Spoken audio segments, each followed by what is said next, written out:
Mr. Vice President, thank you so much for speaking with me today. Obviously, the COVID-19 pandemic is still top of mind. We're still in the middle of the pandemic. A big problem for businesses and folks who are unemployed, especially here in Nevada. You talk about a national strategy when it comes to recovery for those businesses and families. What will you do to help? Well, first of all, the way the administration has handled the COVID situation has been irresponsible, totally irresponsible, and gave no national guidelines, basically said the governors are on your own, and didn't provide our schools aren't open, there's no clear guidelines to open the schools, etc.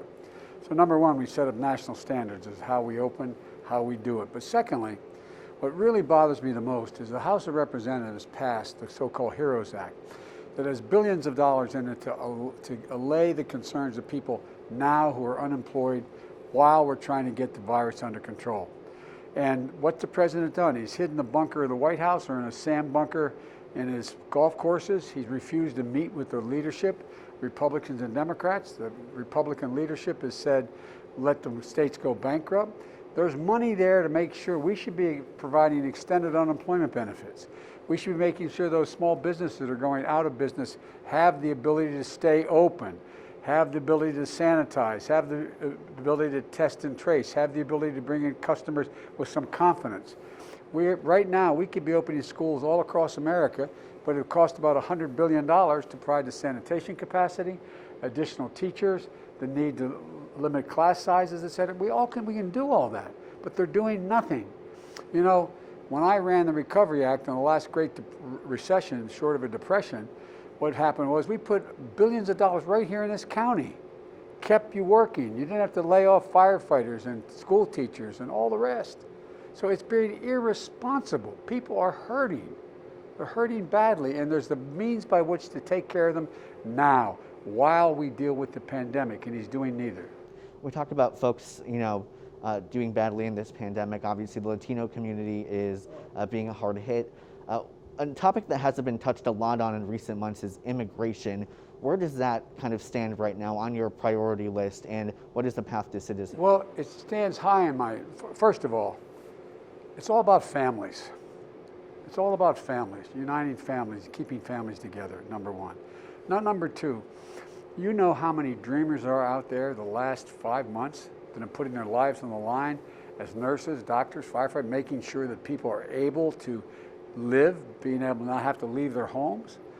First of all, we're going to reinstate the dreamer category. So I played a large part in making sure that was done in our administration. Secondly, they're going to be put in the focus on, there's 11 million undocumented people who are going to be put on a path to citizenship.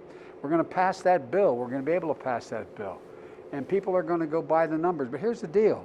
The idea that we're going to walk away from, 24 out of every 100 kids in a school in America today is Latino, and we're walking away, 20% of the population, and we're going to have some humanity reinstated in our immigration policy.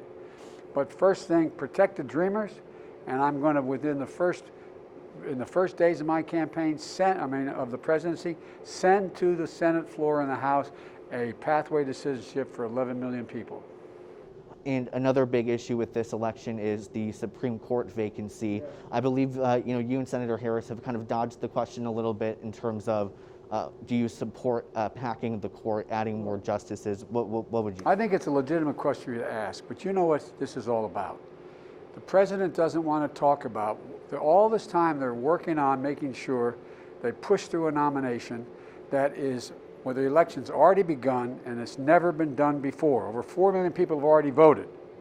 And what are they doing? Instead of meeting to deal with the needs of the people of Arizona and the rest of the country, what do? They don't have time to do that. They can't even bring themselves back together to pass that legislation. But they have time to do the Supreme Court. Why? They want to make sure you take away your health care because they're in court. They're going into court 7 to 8 days after the election, the Supreme Court, to strip away Obamacare, take away coverage for 20 million people, over 100 million people with pre-existing conditions. And the moment I start talking about what's going to happen after this becomes the headline. It allows them to take the focus off of you all, and I'm not blaming you, but the press all of a sudden is going to start talking about, well, what are we going to do? Are we going to pack the court? Are we going to have the filibuster? We'll cross that bridge when we get to it. In the meantime, they should not be going forward with this vote. They should wait until the election, because the only time the American people have an opportunity to speak, and I taught constitutional law for 22 years, is when they pick their senator and their president. And that is already underway. The next president should be able to nominate, and the next Senate should be able to confirm. That's what we should be doing.